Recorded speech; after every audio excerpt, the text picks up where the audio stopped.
Hi, I'm Evie Kimsing, editor of identityweek.net. Today I'm going to be catching up with our gold sponsor at the upcoming Identity Week America show, which is just in two weeks away in Washington, DC. I'm very pleased to say that I'm joined by Joel Burleson Davis, who's the CTO of Imprivata, who will be meeting on the show floor. Amongst all our attendees across healthcare, retail, telco, banks, um, government, and travel industries. It's really great to speak to you today, Joel, about what Imprivata are doing in the space. I mentioned healthcare, but there's lots of verticals that you work in, manufacturing, government, finance, to name a few, where you're really making a massive difference with your portfolio of digital identity and access management solutions. Um, yeah, welcome to the conversation. Really looking forward to seeing you in DC. Could you just go through your portfolio with us and kind of your use cases and really technology USP, if you like? Yeah, certainly. And thanks for having me, Evie. It's great to sort of have this discussion. Imprivata actually has a lot of a sort of diverse portfolio of products. We are very focused on access management um, for a couple of reasons. We're looking at end user access management, particularly like you talked about healthcare, public sector, manufacturing. That's when things get a little bit messy and complicated, and there's many solutions that don't really solve that sort of last mile of access that we really do. So we focus on a few different populations, generally around sort of shared devices. One is end user access. Think doctors, nurses, police officers, people on the manufacturing front lines, and that's getting access, quick and fast access to shared workstations, shared IoT devices, or even shared mobile devices, right? So that's really your sort of end user folks that are working, and not necessarily IT or knowledge workers or system admins, right? They're there to do something else, right? They're public safety officers, they're nurses. They're using the technology to get a job done, and we're making sure that they have fast and secure access into those sort of endpoints, whether they're Macs or Windows or mobile devices. Another big piece is that same sort of idea around shared access that's critical and complicated is privileged access, particularly third party and admin access. These are often, folks that may or may not be employees, right, for third party contractors that have, access into the most critical systems of organization, your EMR system or your health record system or your criminal justice record system, in making sure that they have quick, fast, secure access as well, right? It's a very similar sort of dynamic that's this messy last mile of these, identities that don't neatly fit into, some IAM platforms. And so we really look at sort of solving that case. So fast and secure access for admins and, non-employees or contractors in privileged scenarios, and fast and easy access to endpoints for those end users.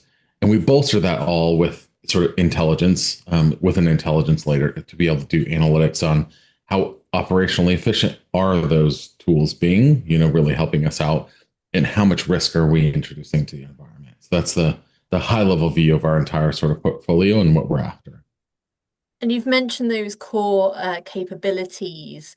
Um, you're really managing third-party access, excessive privileges, you know, the risks associated with someone's login across, public facing, within internal as well, and third parties.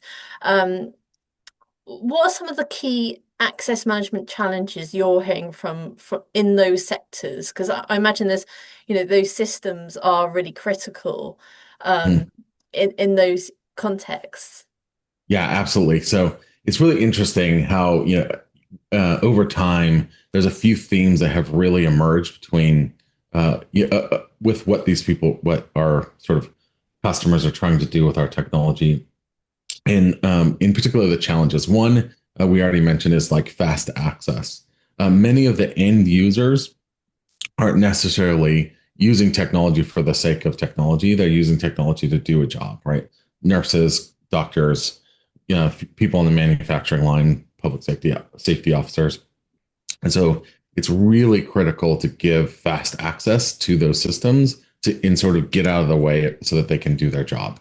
And so we talk about frictionless and seamless access, and that's a really important point.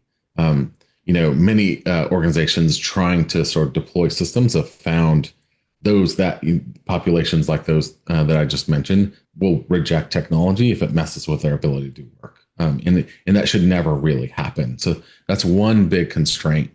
And almost paradoxically, the other thing that people are trying to do is secure all of those workflows and secure all of those systems and secure all of that access. And often we find, when people are going about deploying or building solutions, as you add security, you also ratchet up the burden, the operational burden on those end users, and that ends up being a no-go. For many of them, it's like you can't. Yes, you have to because of the escalating risk environment out there. Right, there's news stories almost it seems like every minute about ransomware or some sort of hack. Right, there is a real risk, so you do have to secure those systems and those workflows, but you cannot also push that burden of security onto those end users, and that creates a really difficult uh, sort of paradox to solve. And that's a bit of that messiness that I talked about that Imprivata helps with.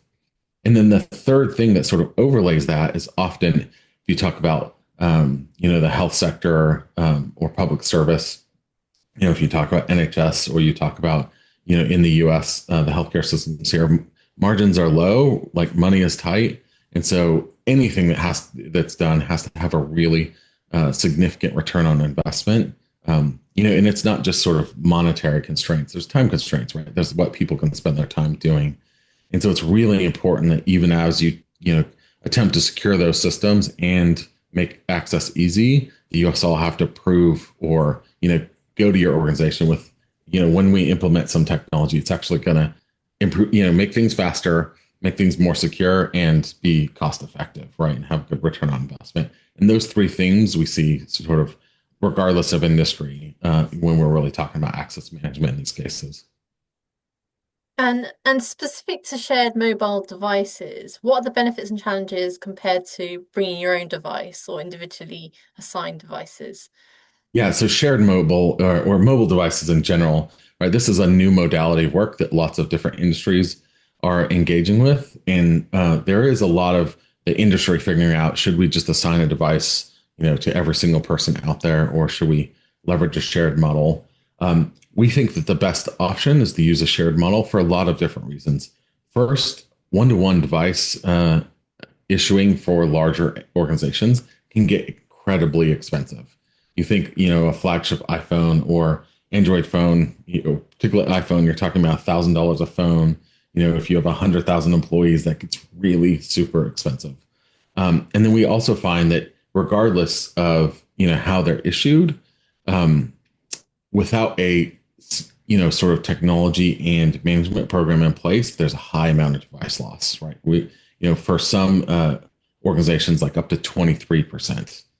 So that can be a massive amount of loss annually, on top of being really expensive. And there's some things that like a one-to-one model doesn't solve for either. If someone loses their, say you're a nurse or a public safety officer and you lose your mobile phone, you can't just like not work, right? So you have to have some mechanism of also having a pool of shared devices that you can give in case someone loses, or figure out some sort of emergency break glass scenario. Because again, you can't get in the way of work, right? Technology can't get in the way of many of these people doing work. And so a shared model, particularly one that we've built around our hubs, our intelligent hubs, is a really effective one when you talk about sort of access management in these environments. There's a home, right, for these shared devices to go to. Using our technology, you can personalize them so they can tap a badge, check out a device that's personalized to them, single sign on into the device. When they're done, they can put it back in their home, plug it in, it refreshes the device for the next person. And so you get the best of the both worlds, where it's personalized for the time that it's needed, but then it has a home, you reduce device loss, and you have a lot more flexibility in sort of the usage of those devices. And then it's also cost effective.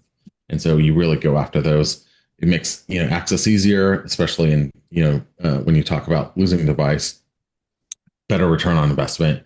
And then with the sort of personalization, not sharing passwords and pins and stuff like that, you increase that security.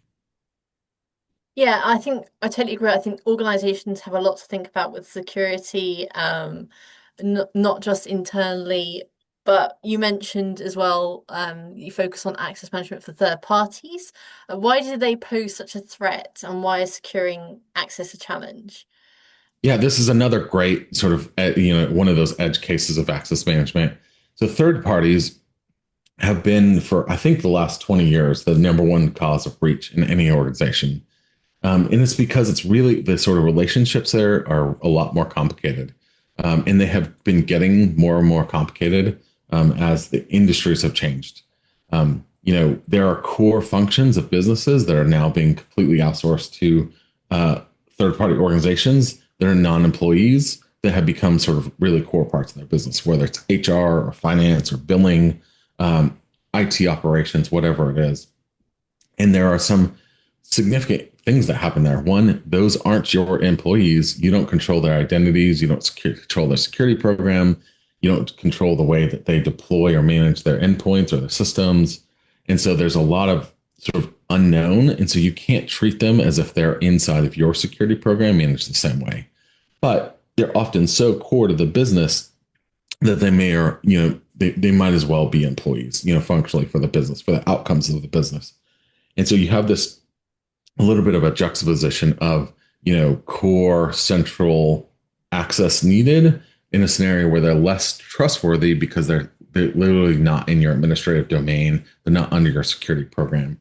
So you have to give them fast, easy access into those core systems because that's what they do, and they're providing value to your business, which is awesome. It's great. It's one of the reasons that modern businesses have scaled so well. But at the same time, you have to make sure that any of that fast and easy access is a lot more secure and controlled and monitored because, again, they aren't actually your employees. Looking forward, I just wondered what's next for Imprivata in terms of maybe expanding in your existing verticals and growing into others. Um, from our conversation as well, I think it's I think of healthcare and government as having all these different systems. Sometimes, you're working with legacy systems. How do you ensure kind of the interoperability and kind of modernization of what you do? Yep. So we're going to continue pushing forward, particularly on those three different angles I talked about: security, sort of frictionless access, and return on investment. We're really looking hard at data and analytics, particularly around AI and risk, as well as new technologies like passwordless that can be layered into a access management program at an organization. So if you are accessing some hyper legacy system that might have a IR reader on it, and you use a badge tap to access that, that's great. There's a newer system that can do a facial biometric. That's great. Let's use that. And so we're really looking forward to creating a system that is flexible across those legacy systems and modern systems that you can use authentication mechanisms and access methods that make sense for that workflow for the modalities available. And then again, underpinning that, pulling in the data to make sure that, when someone does do a sort of badge tap access to a critical system, that identity isn't risky. If it is, deny it or ask for another factor of authentication, like a MFA token or something like that. So, using intelligence to add or remove friction to workflows as it makes sense, and then, add new modern, easy modalities like, facial biometrics. It's a really easy authentication modality, and add those in so that, organizations can leverage that as it makes sense.